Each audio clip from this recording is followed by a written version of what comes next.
The November edition of JW Broadcasting presents itself as a source of hope, clarity, and spiritual nourishment for difficult times. But when you look beneath the polished visuals and carefully orchestrated tone, you begin to notice a pattern. Messages designed not a painus to inspire, but to shape behavior, redirect emotions, and reinforce a particular narrative about dependence and obedience. What appears to be a simple monthly update is, in reality, a tightly curated piece of communication aimed at guiding the viewer's worldview in a very specific direction. As you unpack each segment of the broadcast, certain themes stand out immediately. Emotional appeals are framed as divine guidance. Personal insecurities are reinterpreted as spiritual hunger. And complex doctrinal tensions are simplified into instructions that subtly shift responsibility away from leadership and onto the individual member. The whole structure feels less like a casual program and more like a psychological framework delivered in the format of a devotional show. Every metaphor, every carefully chosen word, and every transition serves a purpose. In this video, we're going to break down the core elements of the November broadcast. Not just what was said, but what was implied, suggested, and strategically emphasized. If you've ever watched these programs and felt that something didn't quite align, this analysis will help you understand why. And before we begin, make sure to like, subscribe, and leave a comment sharing your experience with JW Broadcasting. Your voice matters here, and together, we can bring clarity to what's hidden between the lines. Point 1. The spiritual food metaphor. The broadcast opens with a strong emphasis on the idea of spiritual food, portraying the organization as the only source capable of satisfying a deep, invisible hunger in every believer. It's a powerful metaphor, intentionally chosen to frame the leadership as indispensable. The moment you equate doctrine to food, you create a psychological link. Without this organization, you starve. This is not just imagery. It's a strategy to position their teachings as essential for survival, something you cannot safely question or walk away from. But the metaphor becomes even more revealing when you contrast it with real human needs. Around the world, many Jehovah's Witnesses have faced literal scarcity, economic collapse, hunger, or crises where physical aid was needed far more than symbolic nourishment. Yet these realities are rarely addressed in broadcasts. By focusing only on spiritual hunger, the program redirects attention away from practical hardship and responsibility, turning genuine human suffering into a narrative tool that reinforces loyalty rather than compassion or action. What's most striking is how effectively this metaphor shapes perception. When viewers hear repeatedly that they are spiritually starving without the organization's guidance, they begin to internalize a sense of dependency. That dependency becomes emotional, psychological, and eventually doctrinal. The broadcast doesn't simply offer encouragement, it redefines need itself. And by doing that, it positions the organization as the sole provider, not just of guidance, but of survival. Point 2. The something is missing narrative. Another central message in the November broadcast is the claim that even when a person has their basic needs met, food, shelter, safety, they will still feel that something is missing.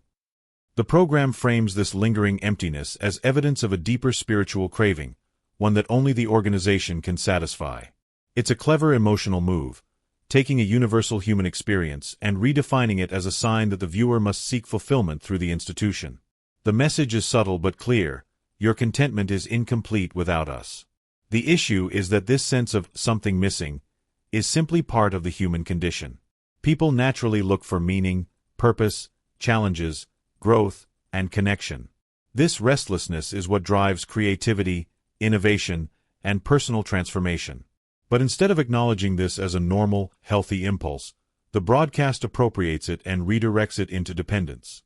Instead of saying, "This is part of life, explore, grow, learn," it says, "This feeling proves you need more of what we offer." It's not guidance, it's emotional capture. What makes this narrative powerful is how it plays on vulnerability. Everyone has moments of uncertainty, loneliness, or dissatisfaction. By presenting those feelings as spiritual evidence, the broadcast transforms normal human emotions into a tool of persuasion. Viewers are led to believe that their internal discomfort is not a call for personal exploration or change, but a divine signal pointing them back to the organization. In doing so, the program doesn't just interpret emotions, it rewrites them, assigning meaning that always leads to the same conclusion: stay close, stay loyal, stay dependent. Point 3. blaming the member through the Bible study message. The broadcast also emphasizes that when a passage in the Bible feels confusing, difficult, or contradictory, the solution is simple. The member must study more and put in more effort. On the surface, it sounds like encouragement. But beneath the surface, this message subtly shifts responsibility. If the doctrine doesn't make sense, if the teachings seem inconsistent, or if explanations fall apart, the problem is not with the organization. According to the broadcast, the problem is always with you.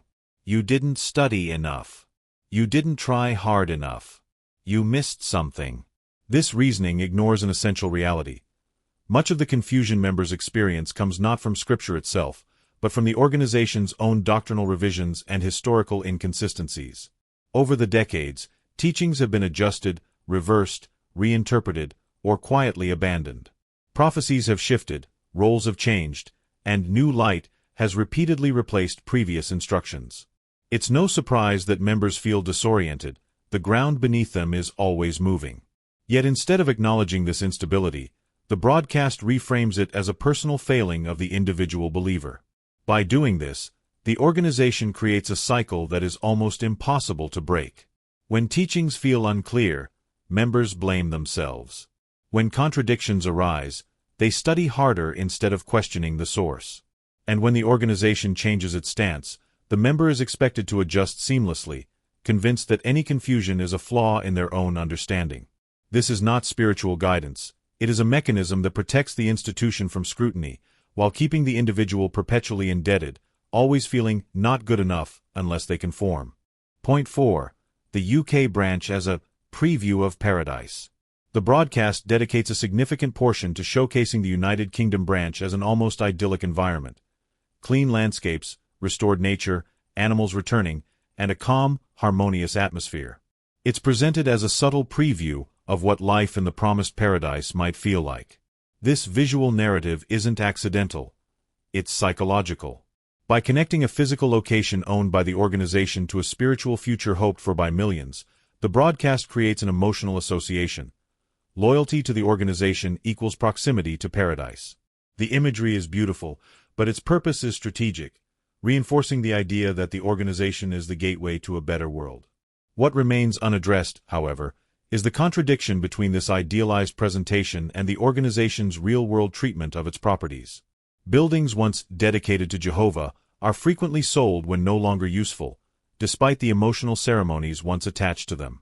While the broadcast frames the UK branch as a sacred symbol of divine blessing, the organization's history shows that its facilities function as assets within a global real estate portfolio. This tension reveals a deeper issue. The spiritual significance attached to these properties is flexible, used when beneficial and abandoned when convenient. The broadcast highlights the beauty, but not the inconsistency. Point 5. The emotional power of the final music video. The November broadcast concludes with a highly polished music video, a staple in the organization's modern communication strategy. This segment follows the emotional journey of a young woman dealing with grief and finding comfort through increased religious activity. The production quality is undeniably high. Carefully framed shots, soft lighting, emotionally charged acting, and a soundtrack designed to evoke vulnerability. This is not accidental. By wrapping doctrine in an emotionally compelling story, the broadcast creates a bridge straight into the viewer's feelings, lowering defenses and making the message easier to accept. What's striking is how effectively this format bypasses critical thinking. When a narrative taps into universal experiences, loss, loneliness, hope, resilience, it becomes easier for viewers to internalize the underlying message without analyzing it. The music, the pacing, and the emotional arc work together to create a sense of connection. I feel what she feels, therefore, her solution must also apply to me. This is a powerful psychological mechanism. Instead of presenting arguments or doctrinal reasoning, the broadcast delivers emotion wrapped as spiritual guidance, encouraging members to absorb the message rather than question it. This technique has a long history in persuasive communication. Use story and emotion to deliver meaning first, then attach doctrine to that emotional resolution. The result is a subtle yet potent form of influence.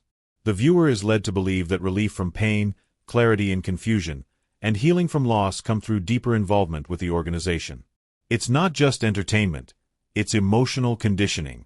By ending the broadcast on such a heartfelt note, the program ensures that the final impression left on the viewer is not analytical, but deeply emotional, which is exactly what makes the message so enduring. When you look at the November broadcast as a whole, a clear pattern emerges. Each segment, whether framed as encouragement, instruction, or inspiration, carries a deeper purpose: to reinforce loyalty, shape perception, and subtly redefine how members interpret their own emotions and uncertainties. The metaphors, the visuals, the emotional narratives, all of them work together to create an environment where the organization becomes the solution to every need, every doubt, and every longing. This is why it's so important to examine these broadcasts critically. They don't simply inform, they influence. They don't just teach, they guide thought. And they rarely leave room for viewers to explore meaning outside the boundaries already established for them. By understanding the techniques at play, emotional framing, guilt transfer, idealized imagery, and the strategic use of storytelling, you begin to see not just what the broadcast says, but what it achieves. If you've ever watched these programs and felt conflicted, uncertain, or pressured, know this: you're not alone. And the more we analyze these broadcasts openly, the more clarity we gain about the systems behind them. If this breakdown helped you see things differently, make sure to like, share, and leave a comment below. And of course, subscribe for more content like this, because the conversation is just getting started.